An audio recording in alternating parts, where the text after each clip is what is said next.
Lê Dung chúng nơi ta sẽ nằm này là bọn lục mình dữ riêng hai cứ chỉ trong đặt thầu mùi miền đồng bằng sông bờ tây bọc cướp bờ tây ai để dây bàn thà chôn chết Ả Rập nâng chân trong sầm rồng khniสถานភាពចបុកចបល់ពិបាកចេញបុកបច្ចុប្បន្នពិបាកបែកចែកនិយាយបែបនេះចុះមកចង់ឈរជើងនៅសៀងហៃវៃយកកំពង់ផែគឺមិនអាចខ្វះបានទេណាពេលនេះនៅសៀងហៃបង្កើតបកពួកច្រើនណាស់គឺព្រោះតែអ្វីទៅគឺព្រោះតែការរស់ស៊ីនៅកំពង់ផែអ្នកដែលមកពីខាងក្រៅនោះគឺចង់ចែកមួយចំណែកដែរពួកគេប្រកាសជាអាចជួយអ្នកទាំងអស់គ្នាក្នុងពិភពគុណមកហើយដូច្នេះលោកហូសុនអូជឺស្លាប់បាត់ទៅហើយខ្ញុំគិតថាបកពួកមួយណានៅក្នុងពិភពគុណនេះក៏មិនជាដៃគូលោកទៀតដែររឹកពីរបស់លោកនៅលើសាយវៀនខ្ញុំឃើញហើយខ្ញុំហ៊ានថាបកជីងអូប្រកាសជាខ្លាយតែជាបកលេខ1ក្នុងពិភពគុណនេះមិនខានដល់ពេលនោះចាំទទួលយកសិស្សមករៀនមនុស្សបកែចេញមកប្រមាណអ្នកទៀតថ្ងៃក្រោយមិនថាខ្ញុំគឺកាត់ទឹកដីមកខាងឬក៏គ្រប់គ្រងជាងណានទេលោកគឺជាដៃឆ្វេងស្ដាំរបស់ខ្ញុំហើយ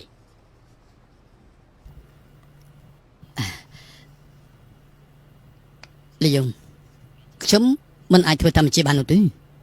យ៉ាងម៉េចសាយថាប្រាក់ដែលខ្ញុំឲ្យតិចពេកអញ្ចឹងថែម10ដងទៀតចុះចំណាយរាល់ឆ្នាំរបស់ប៉ាចេញអូខ្ញុំចេញអត់នោះទេពួកជើងមិនមែនមានអញ្ចឹងទេបំណងដើមរបស់ខ្ញុំ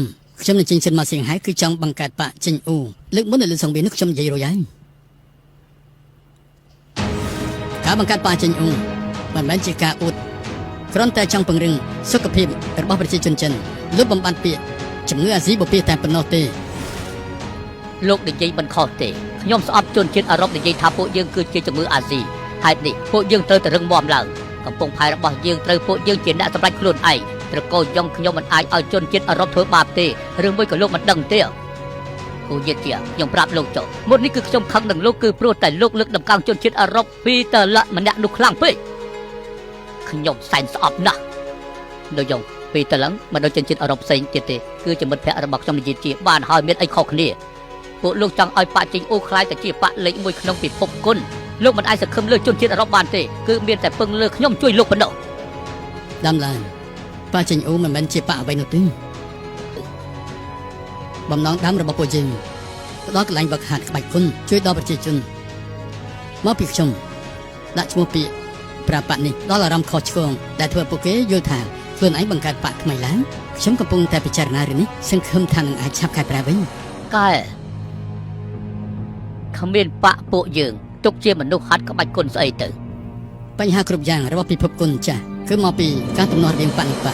ខ្ញុំពិតជាសង្ឃឹមថាអាចនឹងឆាប់មើលឃើញសម្ដាប់ធ្នាប់ថ្មីរបស់ពិភពគុណក្តីសង្ឃឹមរបស់លោកខ្ញុំពិតជាអរគុណរឿងដែលបាននិយាយគ្នាបាញ់មិញខ្ញុំមិនអាចយល់ព្រមនោះទេពិតជាធ្វើឲ្យលោកអស់សង្ឃឹមហើយ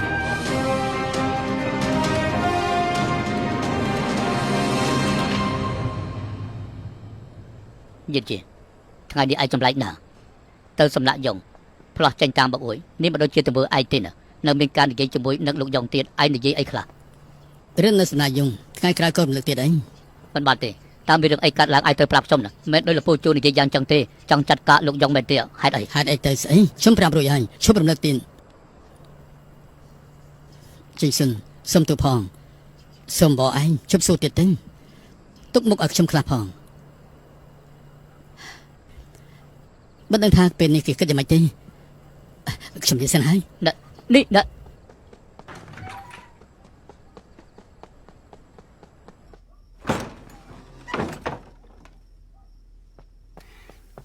កប្រាក់ទី2លោកមកវិញហើយឯណាម្ដាយរបស់តងជានៅមន្ទីរពេទ្យកំដៅលោកស្រីឡអ្នកប្រាក់ទី2មានពាក្យមួយម៉ាត់ខ្ញុំមិនដឹងថាកូននិយាយឬអត់ទេនិយាយទៅអ្នកប្រាក់ទី2អ្នកប្រាក់មិននៅផ្ទះមិនដឹងថាអ្នកណាធ្វើបាបអ្នកស្រីទី2ទេពេលដែលខ្ញុំមកវិញឃើញគាត់កំពុងតែយំដល់ហាមភ្នែកអស់ទៅហើយខ្ញុំឲ្យគាត់សម្រាកនៅក្នុងផ្ទះតែគាត់មិនព្រមហើយចង់ទៅមន្ទីរពេទ្យទៀតសូម្បីតែបានមួយម៉ាត់ក៏មិនហូបដែរទឹកមុខអាក្រក់មើលខ្លាំងណាស់អ្នកប្រាក់ទី2អ្នកស្រីទី2មានផ្ទៃពោះមិនដឹងអាចខឹងបានទេអ្នកប្រាក់ត្រូវតែសួរឲ្យដឹងថាអ្នកណាគឺធ្វើបាបគាត់រកយុត្តិធម៌គាត់ផង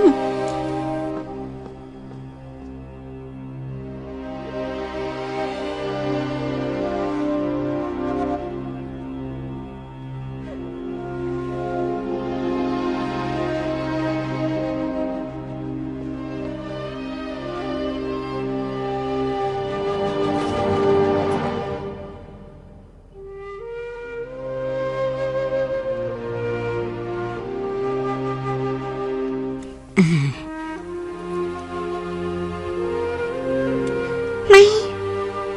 តើម៉ែស្រែកទឹកណាល្អខ្ញុំទៅយកទឹកមកជូនម៉ែភ្លាមម៉ែកុំកំរាខ្ញុំមិនចុកម៉ែ